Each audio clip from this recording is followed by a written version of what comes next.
Bonjour à tous. Alors, dans le cadre du travail, j'ai été interpellée par l'absence de réponse du 115.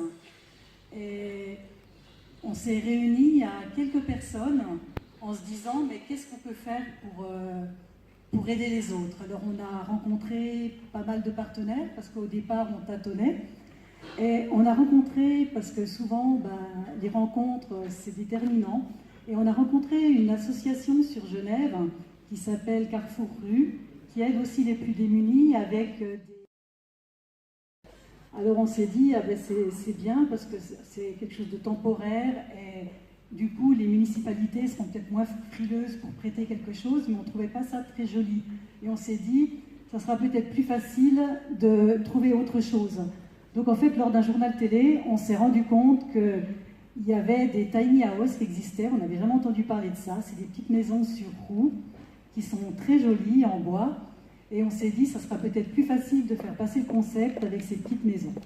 Et d'où nous est venue cette idée. Donc on a déjà 2 petites tiny houses. Alors justement, on va développer ça, mais moi j'aimerais revenir juste sur votre action, la vôtre. C'est-à-dire que, bon, alors on l'a compris, vous aviez évidemment un poste de conseillère, alors en l'occurrence de conseillère d'insertion et de probation, et vous avez décidé à l'automne de vous consacrer quasiment entièrement maintenant à l'Espoir GCA. C'est pas une décision qui est habituelle, ça. C'est-à-dire, vous avez pris là vraiment une décision forte dans votre vie.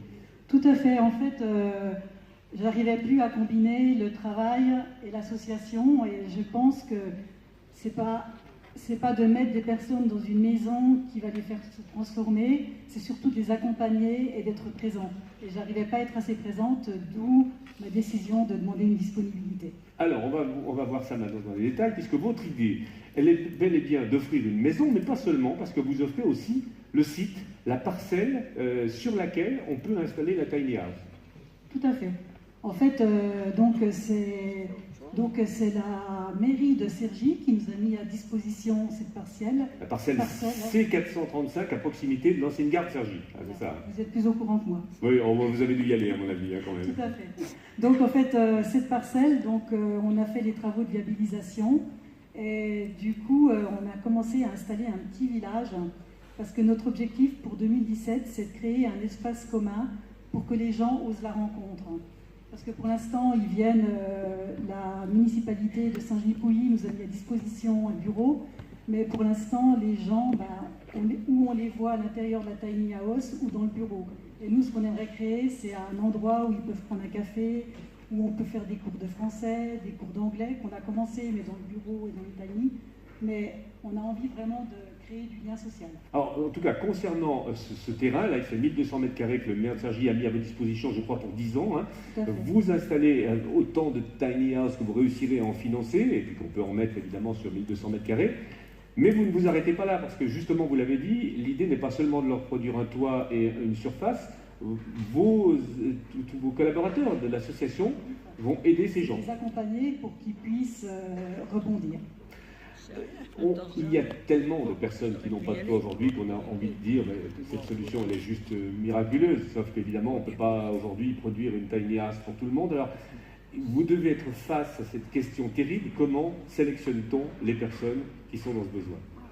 Alors pour la sélection, on est plusieurs, donc c'est quelque part peut-être plus facile de dire non parce qu'on peut dire le conseil d'administration a décidé. Donc en fait, il y a un premier entretien téléphonique qui se passe par une ancienne collègue à la retraite. Ensuite, moi je fais un entretien et après c'est le conseil d'administration qui valide.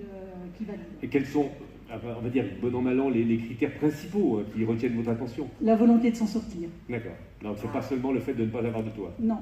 Non, si on sent qu'il n'y a rien et que c'est vide, on prendra quelqu'un d'autre. Alors, je rappelle, pour que nos sociétaires comprennent bien comment vous vous retrouvez devant nous aujourd'hui, votre association a donc déposé un dossier auprès de la SLE.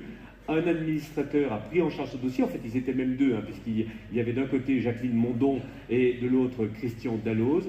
Ces 2 administrateurs vous ont donc pris en main, si l'on peut dire, et vous ont aidé à présenter ce dossier. C'est comme ça que ça s'est passé? Tout à fait. En fait, j'aimerais vraiment les remercier. Parce qu'ils sont ici, d'ailleurs. On peut les applaudir. Oui, tout à fait.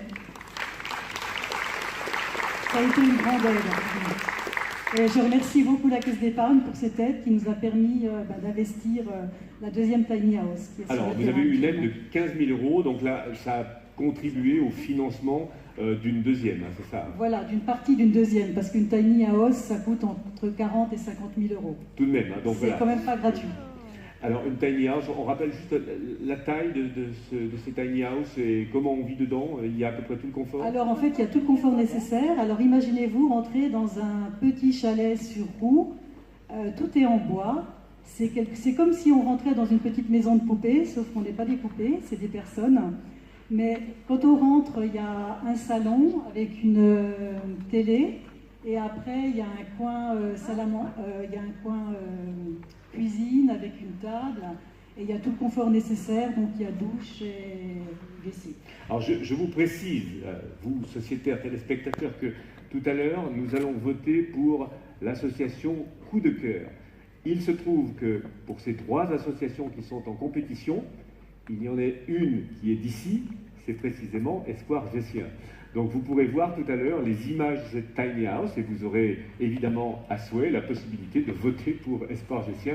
Je ne vais pas dire plus. Hein, voilà. Si vous voulez nous aider, vous pouvez voter pour nous tout à l'heure. Il faut préciser que l'association qui va remporter le prix du coup de cœur se verra remettre un chèque supplémentaire utile à l'association qui le gagnera.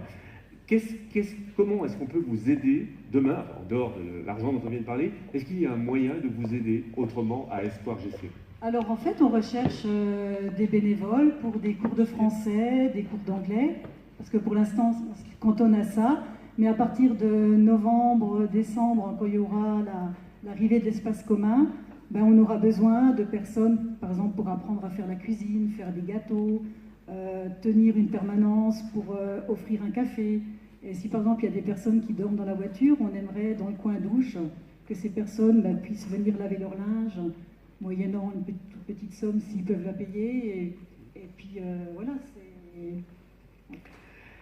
Christiane Richen, qui était donc la vice-présidente de l'Espoir Gessien, c'était le portrait de la semaine et je crois que le public peut vous applaudir.